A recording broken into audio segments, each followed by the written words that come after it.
আজকে আপনাদের সামনে যে খবর আমি দেব সেই খবরটা নিশ্চিতভাবে আপনারা থাম্বনেল দেখেই হয়তো চমকে গিয়েছেন এবং এই খবরটা এখনো পর্যন্ত এই মুহূর্তে সমস্ত ঘটনার সবকিছুকে কেড়ে নিয়ে একেবারে ওপরে উঠে এসেছে। সেটা হচ্ছে পাকিস্তানের প্রাক্তন প্রধানমন্ত্রী ইমরান খানকে ধর্ষিত হতে হয়েছে। একেবারেই ভুল শোনেননি। অনেকেরই প্রশ্ন নিশ্চিতভাবে মনের মনে জাগছে যে এটা কি করে সম্ভব। কিন্তু হ্যাঁ, এই ধরনেরই একটা ভয়ঙ্কর ঘটনা ঘটেছে বলে অন্তত নেট মাধ্যমে দাবি করা হয়েছে। তার একটা লেটার যেখানে ইমরান খানের ধর্ষণ হয়েছে সেই তথ্য আমাদের হাতে একটা লেটারের মাধ্যমে এসে পৌঁছেছে। এখনো পর্যন্ত পাকিস্তানের তরফ থেকে আমি পাকিস্তানের চ্যানেলগুলো নিউজগুলো বা নিউজ পেপারগুলো দেখছিলাম, সেখানে কোথাও এটাকে এখনো পর্যন্ত অন্তত ডিনাই করা হয়নি। এরপরে আপনারা কি বলবেন? কতটা বিকৃত মানসিকতার পরিচয় বলবেন, নাকি কি ভাষায় এটাকে আপনারা সম্বোধন করবেন? আপনারা পুরো খবরটা জানার পর যেমন লিখে জানাবেন, ঠিক তেমনি ভাবে আমি আপনাদের সামনে আবার এটাও বলবো যে ভারতের মিলিটারি চোখের বদলে চোখ নেওয়ার কাজটা শুরু করে দিল। অসাধারণ একটা পদক্ষেপ। আপনারা জানেন পশ্চিমবঙ্গের উড়িষ্যার একজন কনস্টেবল, তাকে পাঞ্জাব থেকে তুলে নিয়ে গিয়েছিল পাকিস্তানের বিএসএফ বা পাকিস্তানের সেনারা।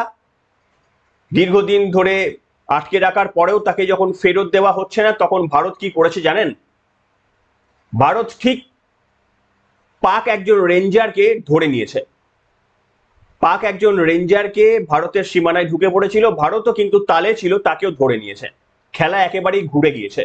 পাকিস্তানের এই মুহূর্তে আর কিচ্ছু করার নেই, একেবারেই চেকমেট। আমি সেই তথ্য আজকে আপনাদের সামনে দিতে চলেছি।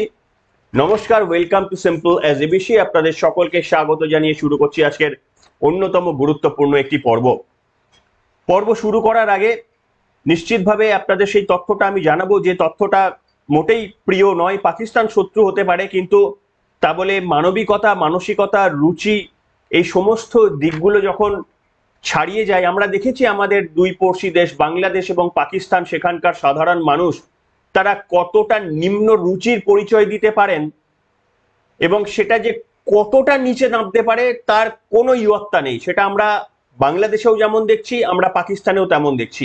এর পেছনের কারণ কি? এর পেছনের কারণ খুব সুনির্দিষ্টভাবে কারণ আছে, কিন্তু সেখানে আমি আর যাচ্ছি না।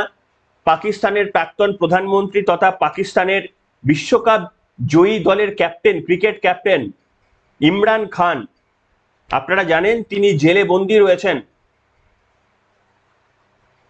এবং আসিফ মুনির পাকিস্তানের সেনাপ্রধান, তার একটা বড় হাত রয়েছে ইমরান খানকে জেলে ঢোকানোর পেছনে। সেই ইমরান খান, যার দুটো পরিচয়, একদিকে তিনি পাকিস্তানের প্রাক্তন প্রধানমন্ত্রী, একদিকে তিনি মানে পাকিস্তানের ক্রিকেট বিশ্বকাপ জয়ী, একমাত্র বিশ্বকাপ জয়ী দলের ক্যাপ্টেন ছিলেন। এই রকম একটা সম্মান যাকে করা উচিত তার সম্মান তো ছেড়েই দিন, তাকে জেলের মধ্যে ঢুকে গিয়ে তার ধর্ষণ করা হয়েছে। একজন মেজরকে দিয়ে তাকে ধর্ষণ করানো হয়েছে। এবার দয়া করে আমাকে বিশদে জিজ্ঞাসা করবেন না।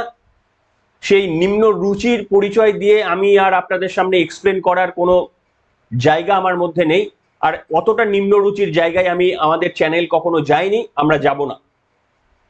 কিন্তু আপনারা ভেবে দেখুন, যে পড়শি দেশ যারা ভারত বিদ্বেষী করে থাকে, যে পড়শি দেশের বাসিন্দারা তারা ভারতের বিরুদ্ধে ক্ষোভ উগড়ে দেয়, তারা কি আজকে দেখতে পাচ্ছে যে তাদের প্রধানমন্ত্রী, প্রাক্তন প্রধানমন্ত্রীর সঙ্গে কি হয়েছে? আপনারা দেখতে পাচ্ছেন আমাদের পর্দায় এখন একটা আমি চিঠি দেখাচ্ছি। এই চিঠিটা হচ্ছে এমিরেটস মিলিটারি হাসপাতাল থেকে একটা চিঠি। সেই তথ্যটা ফাঁস হয়েছে যে তার কোথায় কোথায় ইনজুরি রয়েছে, কিভাবে তার জেনিটাল অর্গানসে তার ক্ষত রয়েছে, তার বিশদে এই রিপোর্টটি যদি কেউ পড়ে নেন, তাহলে সেখানে আপনারা পেয়ে যাবেন যে ঠিক কি ঘটনা তার সঙ্গে ঘটেছে। আমি সেগুলো এক্সপ্লেনেশনে যাব না, কিন্তু হ্যাঁ, প্রশ্ন উঠছে যে এর সত্যতা নিয়ে। এটা কি সত্য? দেখুন, আমি আপনাদের বললাম একটা ছোট্ট ইউটিউব চ্যানেলের পক্ষ থেকে পাকিস্তানে গিয়ে তো এই খবরের সত্যতা জানা আমাদের পক্ষে সম্ভব নয়, কিন্তু আমরা যেটুকু তথ্য তলাশ করি সেটা হচ্ছে পাকিস্তানের একেবারেই প্রথম সারির যে নিউজ পত্রগুলো, সেটা আমি খুব ভালো করে দেখলাম, সেখানে এমন কোনো তথ্য নেই যেখানে এটাকে ফেক নিউজ বা ফ্রড নিউজ বলে তারা পাবলিশ করেছে। এর আগের অনেক খবর তারা যেমন সেগুলোকে ফেক নিউজ বলে পরে বলেছিল, আমি এখনো পর্যন্ত খবর রেকর্ড করা পর্যন্ত দেখিনি যে এই ঘটনাকে পাকিস্তান ফেক নিউজ বলেছে। এরপর আপনারা কল্পনা করে দেখুন কতটা নিম্ন রুচির একটা দেশ হতে পারে, আর এদের বিরুদ্ধে ঠিক কোন ব্যবস্থা নেওয়া উচিত। যারা ভারতবর্ষের বুকে দাঁড়িয়ে খুব কান্নাকাটি করছিলেন, কুমিরের চোখের জলের মতো কুম্ভীরাশ্রু বইছিলেন যে আহা ইন্ডাস্ট্রিটি বন্ধ করে দেওয়া হলো, পাকিস্তানের মানুষরা না খেতে পেয়ে মরে যাবে, গম চাষ হবে না, তারা জল পাবে না, তারা বিদ্যুৎ পাবে না, আজকে কি তাদের কোথাও বোধোদয় হচ্ছে যে কোন দেশের কোন মানুষদের সঙ্গে কথা বলছেন? একটা মেজরকে দিয়ে একটা সেনা, একজন সেনা পাকিস্তানের প্রধানমন্ত্রীর তাকে ধর্ষণ করে দেয়, একজন পুরুষ হয়ে তাকে ধর্ষণের শিকার হতে হয়। যদি এই খবর সত্য হয়, জেলের মধ্যে একটা পুরুষ হয়ে তাকে ধর্ষণের শিকার হতে হয়। যারা এখনো বিশ্বাস করলেন না, আমি আপনাদের সামনে দেখাবো এবার একটি নিউজের সরাসরি সম্প্রচার হয়েছিল, ভারতের একটি নিউজ, সেখানে এই তথ্যটি উঠে এসেছিল। যারা এখনো পর্যন্ত বিশ্বাস করতে পারলেন না তাদের জন্য আমি এখানে এটা শোনাবো, আপনারা শুনুন। শুধুমাত্রই ধর্ষণের শিকার হতে হয়েছে এমনটা নয়, কোন কোন জায়গায় আঘাত রয়েছে সেটা নিউজের মধ্যে বলা রয়েছে, আপনারা শুনে নিতে পারেন। এবং যে জেলে তিনি বন্দী রয়েছেন সেই জেলে মিনিমাম টুকু সুখ স্বাচ্ছন্দ্য ছেড়ে দিন, খাবারটুকু ঠিকমতো পৌঁছানো হচ্ছে না, টয়লেট ক্লিনার মিশিয়ে দেওয়া হচ্ছে তার খাবারে, এই ধরনের, কিংবা প্রচন্ড ঝাল দিয়ে দেওয়া হচ্ছে যাতে তিনি খেতে না পারেন। এই ধরনের মানে একটা মানসিক বিরাট চাপ ছেড়ে দিন, যেটা থার্ড ডিগ্রি অত্যাচার বলা হয়, সেই থার্ড ডিগ্রি অত্যাচার চলছে পাকিস্তানের মাটিতে। ভারত কোনোদিন পাকিস্তানের সেনাবাহিনীকে নিয়ে এতটা অত্যাচার করে না যেটা পাকিস্তানিরা নিজেরা করছে তাদের প্রাক্তন প্রধানমন্ত্রীর সঙ্গে। এহেন একটা দেশকে আপনারা কোন ভাষা ব্যবহার করবেন, এটা কতটা নরকের কীট হতে পারে, আপনারা কি ভাষায় বলতে পারেন। আমি এখানে আপনাদের সামনে আমাদের সেই নিউজের একটা তথ্য দেখাবো, আপনারা এইটা একটু শুনে নিন। और आगे बढ़ते हुए पाकिस्तान से बहुत बड़ी खबर, पाकिस्तान की अदियाला जेल में बंद इमरान खान के साथ में जेल में ज्यादती की खबर है। अदियाला जेल में इमरान खान का शारीरिक शोषण हुआ है। पाकिस्तानी सेना के मेजर पर शोषण का आरोप लगा है। पाकिस्तानी मीडिया के हवाले से ये बहुत बड़ी खबर है और सोशल मीडिया पर इसकी बड़ी चर्चा भी है। हालांकि इंडिया न्यूज इस खबर की पुष्टि नहीं कर रहा है, लेकिन जो सबूत सोशल मीडिया पर सामने आए हैं वो इशारा कर रहे हैं कि इमरान खान के साथ में शारीरिक शोषण हुआ है, इमरान खान के साथ में अननेचुरल सेक्स हुआ है, जो पाकिस्तानी फौज में मौजूद मेजर के जरिए किया गया है। ये रिपोर्ट्स भी हैं, ये मेडिकल रिपोर्ट्स हैं जो इशारा कर रही हैं कि इमरान खान के साथ सब कुछ ठीक नहीं है। इमरान खान के जेनाइटल पार्ट में जख्म के जो निशान है वो मिले हैं, साथ ही साथ रेक्टम में बहुत गहरे जख्मों के भी इंडिकेशन इस मेडिकल रिपोर्ट में है। শুনলেন, এটাকে আমি আর বর্ণনা করব না, আমি জাস্ট আমার বক্তব্যের সপক্ষে যুক্তি এবং তার প্রমাণের জন্য আমি এই পার্টটা আপনাদের শোনালাম, ব্যাস। এর বাইরে আমি আর এটা নিয়ে আলোচনা করতে চাই না। তবে এবার আমি বলবো যে এই পাকিস্তানের বিরুদ্ধে চোখের বদলে চোখ, একটা চোখের বদলে দুটো চোখ আমাদের চাই। এবং আপনারা জানেন আমাদের পশ্চিমবঙ্গের একজন বাসিন্দা, রিষড়ার বাসিন্দা, একজন কর্নেল ছিলেন যার নাম ছিল পূর্ণম, 14 নম্বর ব্যাটালিয়নের কনস্টেবল ছিলেন, যিনি গত 23শে এপ্রিল পাঞ্জাবের ফিরোজপুর সীমান্তে যখন ক্লান্ত হয়ে গিয়ে একটুখানি গাছের ছায়ায় রেস্ট নিয়েছিলেন, তিনি জানতেন না ওটা পাকিস্তানের এলাকা, পাকিস্তানের বর্ডারে তিনি ক্রস করে চলে গিয়েছিলেন। সেখান থেকে তাদের সেনাবাহিনীরা তাকে তুলে নিয়ে যায়। তারপর দীর্ঘ টালবাহানার পর ফ্ল্যাগ মিটিং হয়েছিল দুই দেশের সেনাদের মধ্যে, কিন্তু সেই ফ্ল্যাগ মিটিংয়েও তারা এই পূর্ণমকে ছাড়ার জন্য কোনো রকমই প্রক্রিয়া দেখায়নি। তার কারণ তারা ভেবেছিল ভারত যদি কোনো আক্রমণ করে তাহলে এই পূর্ণমকে দিয়ে তাহলে কোনো একটা শাস্তি তারা নেবে। এবং এটাও একটা কারণ যে ভারত কেন এখনো পর্যন্ত যাচ্ছে না, তার কারণ ভারতের এটা একটা অব্লিগেশন হয়ে দাঁড়িয়েছে। কারণ একজন ভারতের বিএসএফ কনস্টেবল সে বন্দী, ভারত যদি এই মুহূর্তে আক্রমণ করে এই কনস্টেবলের মৃত্যু এবং নরক যন্ত্রণা অবধারিত। সেই কারণেও কিছুটা ভারত সময় নিচ্ছে। কিন্তু ভারত কি করেছে, ভারত এই প্রসঙ্গে গতকাল রাজস্থানে পাল্টা একটি কাজ করেছে।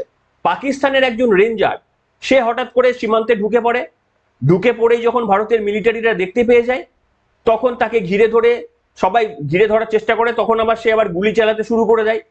কিন্তু তারপর ভারতের সেনা জওয়ানরা তাকে জ্যান্ত ধরেছিল, তার গুলি শেষ হওয়ার অপেক্ষা করেছিল। গুলি যখন শেষ হয়ে গিয়েছিল তখন তাকে চারদিক থেকে ঘিরে ধরে তাকে সবাই আটকে দিয়েছে। এরপর ব্যাস খেলা ঘুরে গেছে। পাকিস্তান যে ব্ল্যাকমেইলটা করার সুযোগ পাচ্ছিল ভারতের বিরুদ্ধে হয়ে গেছে। সঙ্গে সঙ্গে পাকিস্তান আর্তনাদ শুরু করে দিয়েছে, ফেরাও ফেরাও ফেরাও, আমাদের রেঞ্জারকে ফিরিয়ে দাও। তারাও ফ্ল্যাগ মিটিং চেয়েছে, ভারতও ফ্ল্যাগ মিটিং ইতিমধ্যেই করে নিয়েছে, বলেছে হ্যাঁ ফেরাবো। কি চুক্তি হয়েছে এবার বুঝতেই পারছেন আপনারা। এইটা হচ্ছে নরেন্দ্র মোদীর ভারতবর্ষ। আপনারা বলছিলেন না যুদ্ধ চাই যুদ্ধ চাই যুদ্ধ চাই, কি কি অব্লিগেশনস রয়েছে সেটা তো দেখতে হবে। নরেন্দ্র মোদী তো আর ওই জওয়ানের মৃত্যুর বদলা, মানে ওই জওয়ানকে নরকের মধ্যে ঠেলে দিয়ে, তার পরিবারকে নরকের মধ্যে ঠেলে দিয়ে তো একটা যুদ্ধে যেতে পারেন না। তখন তো আপনি আমি সবাই বলবো যে একজন ভারতের সেনা বন্দী রয়েছে ওর মানে পাকিস্তানের হাতে, শত্রু দেশের হাতে, আমরা যুদ্ধ করে দিলাম, তাহলে তার অবস্থা কি হলো। সব দিক থেকে বিবেচনা করেই তো একটা সিদ্ধান্তে আসতে হয়। সেই জন্য অপেক্ষা করুন, এই পাকিস্তানকে ভারত ছেড়ে দেবে না, আমি গ্যারেন্টি দিচ্ছি। আজকে তারিখ লিখে দিন, আজকে ডেট লিখে দিন, আমার নাম লিখে দিন, আমি এই কথাটা বলেছিলাম, মনে রেখে দেবেন। কিন্তু এখানে দাঁড়িয়ে আমি বলবো আরো একটা ঘটনা ঘটেছে, সেই ঘটনাটাও আপনাদের জানাটা প্রয়োজন। একজন সিআরপিএফ এর জওয়ান যার নাম হচ্ছে মুনির আহমেদ, সেই মুনির আহমেদ কিরকম গাদ্দারির কাজ করেছে দেখুন। ঝন্টু শেখের মতো জওয়ানরা লাইনে দাঁড়িয়ে গুলি খায়, আবার এই মুনির আহমেদের মতো আবার কিছু আধা সেনার লোকজন রয়েছে বা সেনাবাহিনীর লোকজন রয়েছে যারা গাদ্দারি করে। এই মুনির আহমেদ কি করছেন, সিআরপিএফ এর একজন জওয়ান, তিনি পাকিস্তানি একজনকে বিয়ে করেছেন, কিন্তু সেই তথ্যটা তিনি গোপন করেছিলেন, তিনি বলেননি। এবং তার ওয়াইফের যে ভিসা এক্সপায়ার হয়ে গিয়েছে সেই তথ্যটা পর্যন্ত তিনি গোপন করে রেখে দিয়েছিলেন, কাউকে বলেননি। এরপরে যখন ভেতরে ভেতরে আভ্যন্তরীণ তদন্তের পর সেটা উঠে এসেছে, তখন আর উপায় নেই। তখন কি করেছে জানেন, ভারতের সেনাবাহিনী, আধা সেনাবাহিনী, সিআরপিএফ একেবারে বরখাস্ত করে দিয়েছে। একেবারে কোনো রকমের দ্বিতীয় চান্স না দিয়ে একেবারে ভারতের দেশের সঙ্গে গাদ্দারির জন্য একে একেবারে ছাঁটাই করে দিয়েছে। আপনারা বলুন ভারত সরকার সঠিক সিদ্ধান্ত নিয়েছে কিনা। ঝন্টু শেখরা আমাদের গর্ব, কিন্তু এই ধরনের জেহাদিদেরও বাস রয়েছে আমাদের সব জায়গায়, এই মুনির আহমেদের মতো জেহাদিরা রয়েছে। তাই আমরা চাই ভারতবর্ষের মুসলমানরা ঝন্টু শেখকে দেখে অনুপ্রাণিত হোক, তার মতো বীর হওয়ার চেষ্টা করুক আমাদের মুসলমানরা। কিন্তু আপনারা এই মুহূর্তে দাঁড়িয়ে বলুন, যে তথ্য আপনাদের সামনে আজকে শোনালাম, তাই হঠাৎ কিছু একটা করে দিতে হবে, এখনই কিছু একটা করে দিতে হবে। দয়া করে এই দায়িত্বটা নিজের কাঁধে তুলে নিয়ে এমন কোনো মেসেজ নেবেন না। দেখুন, ইতিমধ্যেই কেন্দ্রীয় সরকার জানে যে গোটা ভারতবাসী ক্ষুব্ধ, সকলেই চাইছে যে কিছু একটা ব্যবস্থা নিতে। এটা কেন্দ্রীয় সরকার জানে, আমাদের সেনা জানে, তারা যদি ব্যবস্থা নিতে না পারে সেটা তাদের দুর্বলতার প্রতীক হয়ে থাকবে, এটা তারা কিছুতেই করবেন না। কিন্তু আমাদের বিশ্বাস রাখা উচিত, তাই না? আমি আপনাদের বলেছিলাম না যে ভারতের প্রাক্তন সেনাকর্তারা 1971 সালের বাংলাদেশের যুদ্ধে যারা অংশগ্রহণ করেছিলেন, তারা আমাদের সেনাপ্রধানকে চিঠি লিখে বলছে যে আমরা অংশগ্রহণ করতে চাই। অফিসিয়াল চিঠি লিখেছেন তারা, এরকম না যে মিডিয়ার সামনে বাইট দিচ্ছেন। অফিসিয়াল চিঠি লিখে বলেছেন আমাদের এক্সপিরিয়েন্স রয়েছে, আমাদের কাজে লাগান, আমাদের যুদ্ধে অংশগ্রহণ করান। আমাদেরও এইরকম যোদ্ধাদের পাশে দাঁড়াতে হবে, আমাদেরও এই কঠিন মুহূর্তে ভারতের পাশে থাকতে হবে।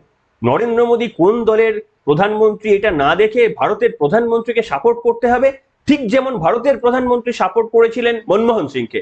আমি দেখিয়েছিলাম সেই ভিডিওটা, যখন নওয়াজ শরীফ দেহাতি অওরাত বলেছিল নওয়াজ শরীফ আমাদের প্রধানমন্ত্রী মনমোহন সিংকে, তখন ক্ষমতায় না থেকেও নরেন্দ্র মোদী কিভাবে তীব্র ভাষায় সমালোচনা করেছিল পাকিস্তানের, সেই ভিডিও আমি দেখিয়েছি। যারা দেখেননি আমার থাম্বনেল দেখে 2-3 দিনের আগেকার ভিডিও দেখে নেবেন।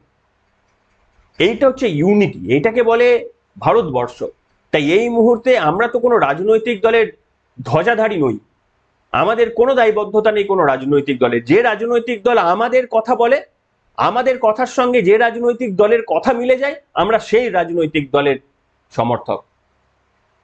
তাই সেই কারণে ভারতকে আমরা কিছুটা সময় দিতে চাই, তার কারণ ভারতের কথা সুরের সঙ্গে আমাদের কথা সুর চিরকাল মিলে। আর চিরকাল মিলতে থাকবে। তাই ভারতের সঙ্গে কোনো গাদ্দারি নয়, দেশের সেনাবাহিনীর সঙ্গে কোনো গাদ্দারি নয়। এইটুকু রিকোয়েস্ট কি করতে পারি আপনাদের সঙ্গে? আপনারা লিখে জানান আপনাদের এই মন্তব্য। আজকের মতো এখনকার মতো এখানেই শেষ করলাম। সবাই ভালো থাকবেন।